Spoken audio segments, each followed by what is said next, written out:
മറ്റൊരു പ്രധാനപ്പെട്ട വാർത്തയിലേക്കാണ്. സംവിധായകനും മുൻ MLA-യുമായ PT കുഞ്ഞുമുഹമ്മദിനെതിരായ ലൈംഗിക അതിക്രമ കേസിൽ ചലച്ചിത്ര അക്കാദമിക്ക് പോലീസ് നോട്ടീസ് നൽകി. സംവിധായകയായ യുവതി അക്കാദമിക്ക് പരാതി നൽകിയിട്ടുണ്ടോ എന്ന് വ്യക്തമാക്കണമെന്നാവശ്യപ്പെട്ടാണ് നോട്ടീസ്. പരാതി നൽകിയിരുന്നുവെങ്കിൽ നടപടിയെടുത്തോ എന്ന് അറിയിക്കണം. നടപടിയെടുത്തില്ലെങ്കിൽ എന്തുകൊണ്ട് എന്നത് വ്യക്തമാക്കണമെന്നും നോട്ടീസിലുണ്ട്. IFFK സ്ക്രീനിംഗ് നടക്കുമ്പോൾ ഹോട്ടലിലുണ്ടായിരുന്ന സ്ക്രീനിംഗ് കമ്മിറ്റി അംഗങ്ങളുടെ വിവരങ്ങളും പോലീസ് ആവശ്യപ്പെട്ടിട്ടുണ്ട്. കേസിൽ പരാതിക്കാരിയുടെ രഹസ്യമൊഴി കഴിഞ്ഞ ദിവസം രേഖപ്പെടുത്തിയിരുന്നു.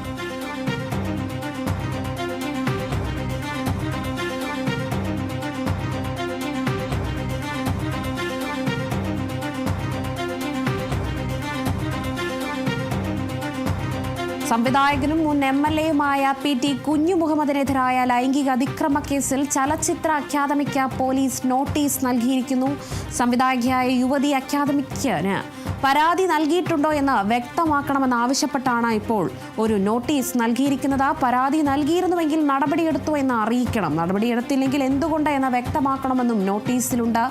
IFFK സ്ക്രീനിംഗ് നടക്കുമ്പോൾ ഹോട്ടലിലുണ്ടായിരുന്ന സ്ക്രീനിംഗ് കമ്മിറ്റി അംഗങ്ങളുടെ വിവരങ്ങളും പോലീസ് ആവശ്യപ്പെട്ടിട്ടുണ്ട്. IFFK സ്ക്രീനിങ്ങിനിടെ സംവിധായകയായ യുവതിയോട് അപമര്യാദയായി പെരുമാറി എന്നതായിരുന്നു പരാതി. എന്തായാലും ആ സമയത്ത് IFFKയുടെ സ്ക്രീനിംഗ് നടക്കുമ്പോൾ ഹോട്ടലിൽ ആരൊക്കെയുണ്ടായിരുന്നു, അവരുടെ അംഗങ്ങളുടെ വിവരങ്ങൾ പോലീസ് ഇപ്പോൾ ആവശ്യപ്പെട്ടിട്ടുണ്ട്. കേസിൽ പരാതിക്കാരിയുടെ രഹസ്യമൊഴി കഴിഞ്ഞ ദിവസം പോലീസ് രേഖപ്പെടുത്തിയിരുന്നു.